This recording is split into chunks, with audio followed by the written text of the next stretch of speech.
Good morning, Bitcoiners. It is day 62 of the Citadel summer. This is Daniel out here at the lake. And today we're going to talk about peer-to-peer and that aspect of Bitcoin. It is Saturday, and I just want to make an announcement for people. This is the last Saturday of this series, the Citadel Summer. I'll be doing episodes all week this week until Friday. It's going to be it. It's been really awesome doing my videos, this project. And if you have any, I'm going to say my comment piece up front here because I know people don't watch the very end. So if you want to send a comment to me about a topic for this last week, shoot it off. The time is running short. This is the last Saturday. Tomorrow will be the final Simulation Sunday, and I have some ideas cooked up about that. But if there's anything specifically for people who've watched those videos that you want me to talk about, again, this is the time to send a comment. If you're in the Living in the Future community or in the Jerry's Freedom community, you can post there and let me know. And I'll take that into consideration for the final week of Citadel summer, because summer is coming to an end. It's a beautiful morning here this morning, and it's going to be a nice, warm, almost hot day here today. But summer's ending here up in the northeast of the United States. So let's talk about peer-to-peer. Satoshi titled the white paper peer-to-peer electronic cash, right? And people talk about, you hear this discussion of what cash is and what Bitcoin should be. And, we've had, we had the block size war back in 2017. And part of that was, what is Bitcoin? Is it cash, like cash in your pocket you can use to pay for a cup of coffee? And I think Bitcoin will be that someday. You can use it like that now. You can use it with a Lightning wallet, like cash in your pocket. And someday it probably will be a medium of exchange. That's the primary medium of exchange. Some kind of layer of Bitcoin will fulfill that purpose. I'm not sure if it's going to be Lightning. It might be some invention we haven't even thought of yet, because there will be innovations built on top of Bitcoin that we can't even imagine yet. But until, Gresham's law is still in effect, just because of Bitcoin, that didn't make it so that, bad money doesn't drive out good and people want to hoard the good money and get rid of the bad money. That's still in effect, right? So why would you spend your Bitcoin, good money, perfect money, the best money ever invented, when you have a pile of trash tokens that you have to get rid of, right? That are losing value, that are being debased all the time, right? So until Gresham's law, is either, no longer in place, right? Until the laws of the universe change, or until bad money stops circulating alongside of good, but Bitcoin's not really going to be a primary medium of exchange. It will be the only way you can buy the finer things in life. Like, for example, our friend Soap Miner Soap, only available with Bitcoin, right? You're going to see more and more of that. Soap Miner is on the bleeding edge of that. There are going to be products and services that are only available via Bitcoin. As a matter of fact, right now, on my website, the Bitcoin Citadel, to get the education and coaching services that we provide there, you have to use Bitcoin, right? It's only available for Bitcoin. It's only available for peers in the Bitcoin network, right? Or at least people who have some Bitcoin that they can send in exchange for our services at the Bitcoin Citadel, our education, our coaching services, or for the beautiful tallow soap that Soap Miner offers, right? Now, what does it mean to be a peer on the Bitcoin network? Well, peer is what, if you think back to merry old England, you know, in the feudal age, right? There's a famous document, a world-changing document, on par with Martin's theses and Satoshi's white paper, the Magna Carta, right? That the peers of England forced the King of England to sign, outlining their rights as peers in the realm, right? So a peer, you may think about a peer as someone who's just a person who's on your level. Like in a profession, you can have your peers, right? Well, peer really goes a little deeper than that. A peer in at that time was someone who was a person who was a politically powerful person in the realm, who brought something to the table as far as the governance of the state, right? And that was really at the time when nation states were a-borning, right? We didn't have the same kind of nation states we have now, but typically what you had was someone who was a warlord, basically, right? Who had who said, I have the divine right to be the ruler of this polity, right? They didn't use those words back then. They basically were the biggest, toughest guy on the block, right? Well, this might makes right system of warlordism was put in check by these peers who really were just warlords themselves, but weren't quite as big as the big guy, right? And they said, hey, we might not be as big as you, but if we come together as peers, right, you can't rule this realm without our cooperation. So we want you to sign a document to the effect that you're going to recognize us as peers and recognize that we have rights, that it's not just might that makes right. It's, you're going to acknowledge in writing in this document that we have our rights as well.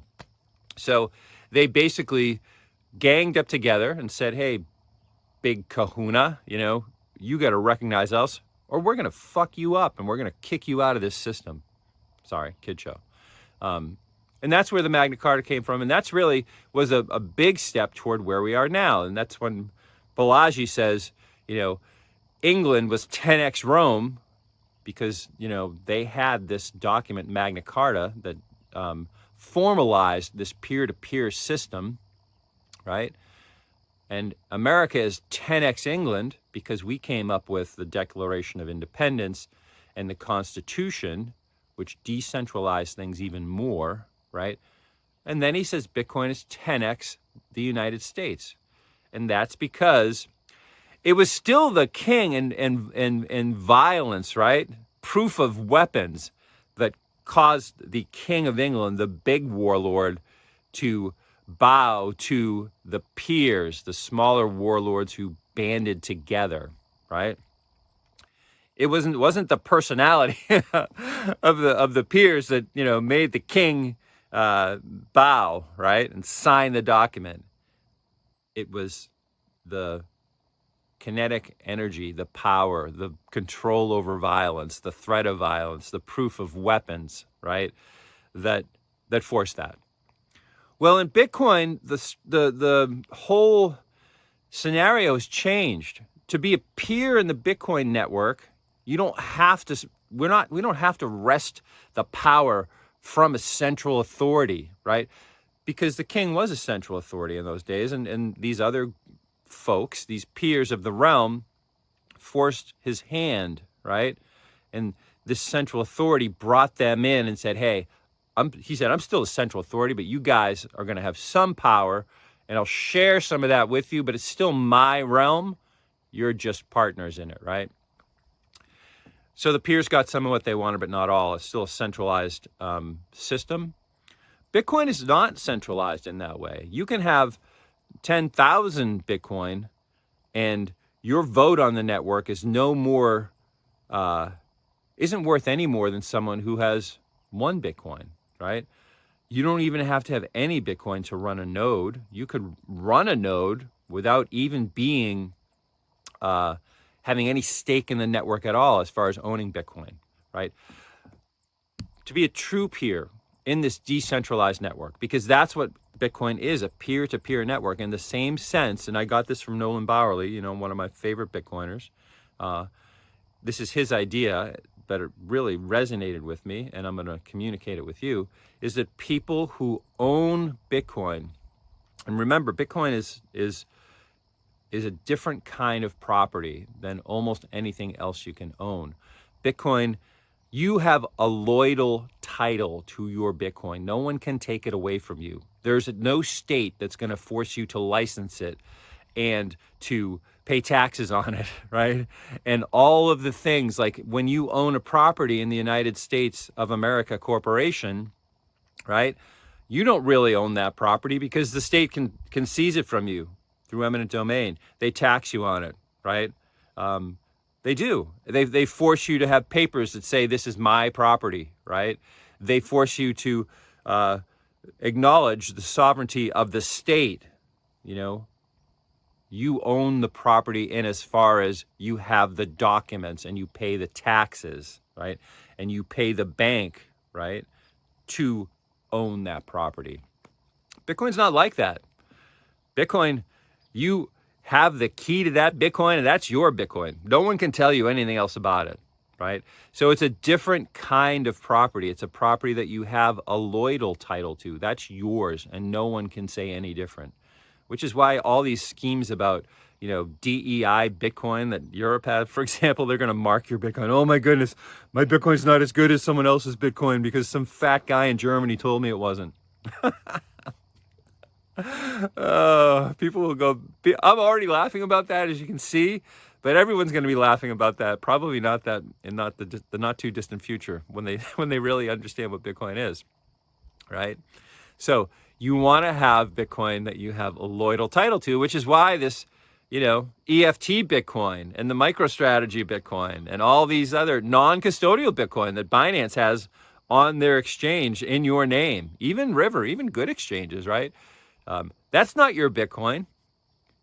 You don't have a loyal title to that. You don't have the keys, not your cheese, right? You have to have your keys in order for it to be your Bitcoin.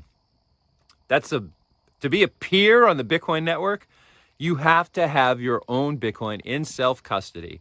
And like the peers in the old days, you have to build your Citadel around that Bitcoin, right? You have to protect your Bitcoin. And that is part of the journey. That's one of the things that we educators and coaches at the Bitcoin Citadel will help you with. And you can, look in my description and find a link if you want. So you want to be a peer, you have to have Bitcoin in self-custody. You have to have that. So does that make you a peer? Almost. It's one of the requirements to being a peer. You have to have some Bitcoin to be a peer. But you also have to participate in the network, and to be a peer and a sovereign, you have to run a Bitcoin node. It's not negotiable. You have to run a node for your own security, your own privacy, and your own sovereignty as a peer on the Bitcoin network. This is not negotiable. You have to run a node. So for you guys that are new to Bitcoin, you're getting into it, your first exposure may have been, the Fidelity or the IBIT ETF, which is fine. That's a start. That's a step in the right direction, Then perhaps you decided to buy your own Bitcoin on an exchange. Maybe you signed up for Strike in the United States and you started to buy Bitcoin from Strike, right? That's great. That's another step in the right direction. But realize that Bitcoin is not your Bitcoin. That Bitcoin is Strike's Bitcoin. That Bitcoin is Coinbase's Bitcoin. That Bitcoin is River's Bitcoin, because they have the keys, right? It's their cheese. It's not your cheese, right? But they will allow you. They're great because they'll take trash tokens for Bitcoin, right? But until you take custody of that Bitcoin, right? Until you send that Bitcoin from the exchange, whichever one it is, to a wallet that you control with keys that you control, that's not really your Bitcoin. I mean, it's not, right? So you do that. That's another step too. And maybe you set up a Lightning wallet. Like maybe Aqua wallet or maybe Blue wallet or any wallet that has the 12 seed phrases, this 12-word seed phrase or the 24-word seed phrase, your own keys, right? That you now need to custody, you now need to protect, you now need to build your citadel around, right? So that's the next step. Then you can go further down that path and you can get a cold storage device like a cold card. You can get set up a multi-sig setup. And that's why when I say multi-sig, I'm not referring to BitKey in this case, even though I think BitKey has its usage. BitKey is the shitcoin wallet of Bitcoin. Sorry, Jack, right? Because if you can't, and NVK posted about this the other day, if you can't restore from your 12-word seed phrase on any other kind of wallet, right? If I can't rebuild my multi-sig from the 12-word seed phrases, from the XPub, from the metadata of that collection of wallets, if I can't do that on a whole new set of hardware, right, then I'm not really sovereign over that Bitcoin. And that's the downside of BitKey in my estimation. It's easy, but the trade-off is you're not sovereign with a BitKey. So choose a hardware strategy, air-gapped, Bitcoin only, Cold Card is really good. Jade is, a Blockstream is really good. Foundation has good devices, right? Find one that can be air-gapped and is Bitcoin only, and that you can manage those keys on your own, and you're in pretty good shape, right? You're starting down the path of really being a sovereign. So you have now some Bitcoin. You have self-custody. You have some kind of long-term cold storage. Because these peers of the realm, the Tower of London, right? That's a citadel for holding treasure, right? And all of these peers who had their castles with the walls and the ravelins and all of the defensive, the battlements and all that stuff. And as, time went on, people wanted to attack them, with cannons. They had to rebuild shit, right? You're going to have to build your own citadel to protect your Bitcoin, in order to be a peer and protect your treasure, right? That's your Bitcoin. And Bitcoin is a different kind of treasure because the key is the treasure. So you got to protect those keys.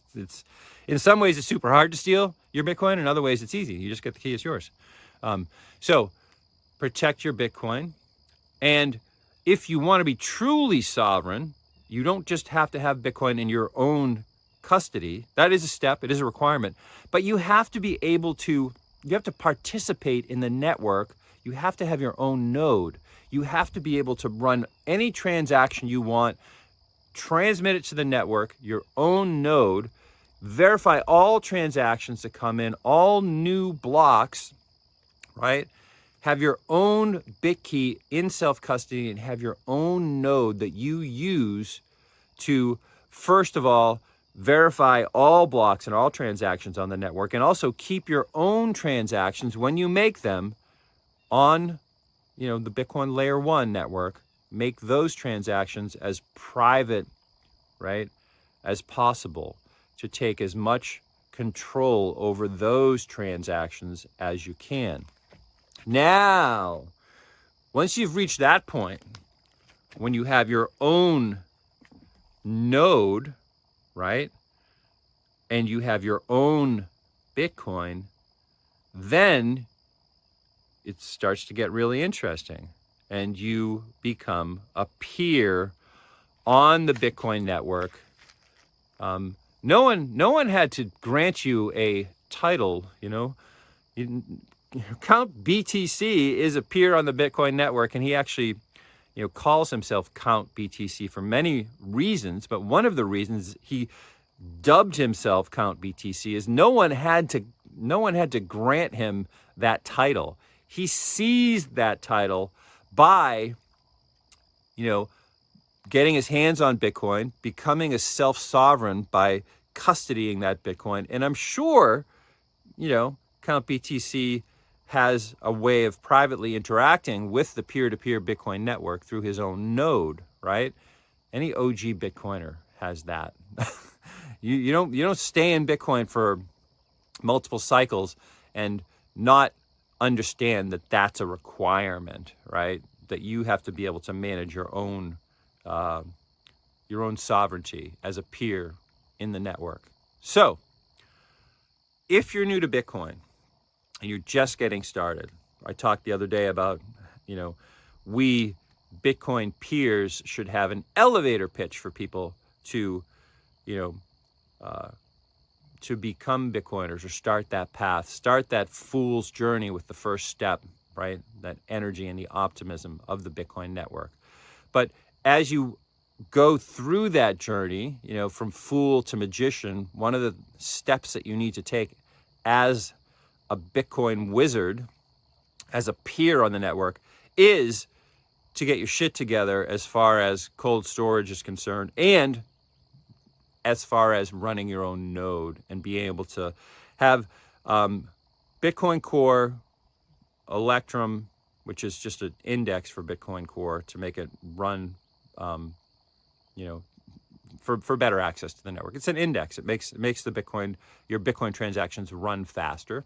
It's the way you connect into Bitcoin Core in an organized fashion, right? And then on top of that, you want to have mempool. So you want to be able to look at all of the transactions in the mempool. You don't want to have to go to somebody else's mempool to verify your transactions, to look at transactions, to check out what's going on the network. So that's the bare bones requirement for a peer on the Bitcoin network. You got to have skin in the game by having some Bitcoin, and you have to be able to privately and securely and sovereignly transact. And then you're a peer on the Bitcoin network, right? No king had to grant that to you. You've seized your own title, and you can call yourself something like Count BTC if you want, because you are a peer on the Bitcoin network. So come up with your own NIM, your own name, your own identity as a peer on the Bitcoin network, and stick to it. I'm Citadel Daniel, right? That's my Bitcoin name, at least for now. I can change it whenever I want because no one tells me what to do on Bitcoin. I'm a peer. I get to do what I want to do, right? In Vermont, they have a saying, I'm a Vermonter and I do what I want to, right? And that's true for me because I'm a Bitcoiner and I do what I want to, right? As far as Bitcoin is concerned. And as far as this new economy is concerned, I have skin in the game and I am a peer. So, last Saturday in the books. Pretty exciting. Nice morning this morning out here at the lake. Summer is coming to an end, though. It's going to be kind of sad, but I'm also going to be happy, too, because grinding these videos out every day, it's awesome. But it's a lot of work. It was a commitment, and I'm so happy that I have the end in sight. I don't know what I'm going to do moving forward. I'll be creating and posting to this YouTube channel for sure. It won't be the Citadel Summer anymore, but it will be something else. Remember, the whole point of Citadel Summer was for me to start to learn how to use YouTube and to be a creator and to get a little bit better every time. And I use the Alex Hormozi method for that. I don't know if you guys are familiar with Alex Hormozi. I love him. If you want to start a business, his philosophy is awesome. I'm not sure if he's a Bitcoiner or not. He's such a smart guy. I bet he is. I love Gary Vee's philosophy of marketing and how he built up his wine business, especially. I think he kind of lost the thread with shitcoins, unfortunately for him. But that doesn't mean that the early work he did in his framework and is not valid. It totally is. And I like Alex Hormozi's framework and his ethic as well. My favorite Alex Hormozi story is a story about the college professor who I think it was a college professor, someone who taught how to throw pottery. That was his class. So he was a college art professor.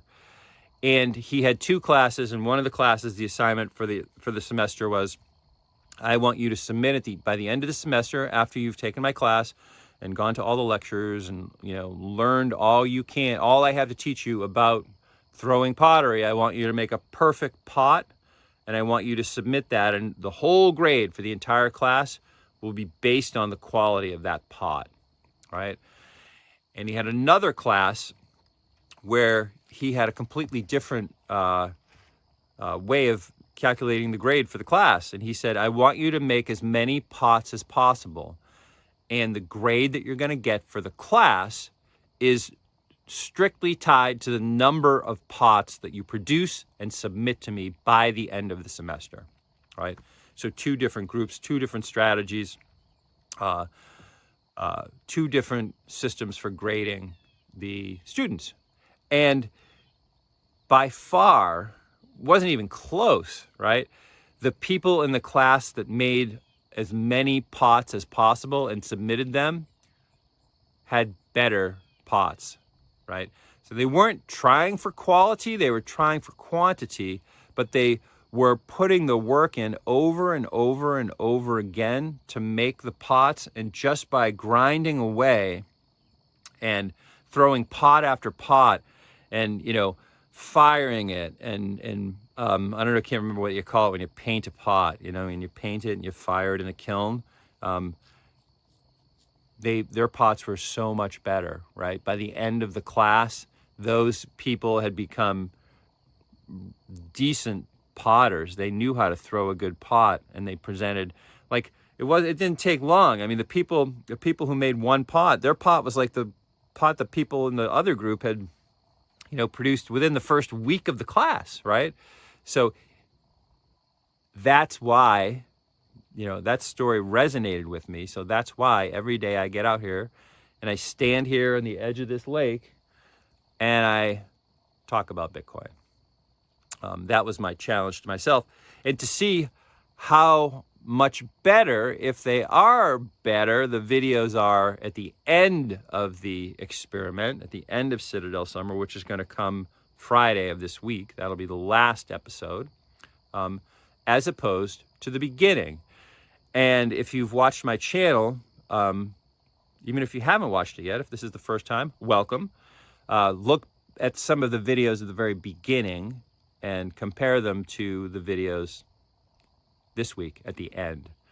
And I hope there's been a change. I think there has. I think that I've gotten better at it. And a lot of it has been through feedback from people like you who've given me comments in some of the communities that I've posted these on. Most days, I don't post them to my communities every day, but a lot of times I do. And a lot of times people have given me great feedback at just the right time. And if you're one of those people, thank you for doing that. You've helped me out on my YouTube creator journey, the very beginning of it. The beginning is coming to an end, and we're going to move on to something else after this week. I don't know what that's going to be yet. I have some ideas, but I'll keep you posted, because I'll keep on posting. It just won't be Citadel Summer. It'll be something else. All right, people.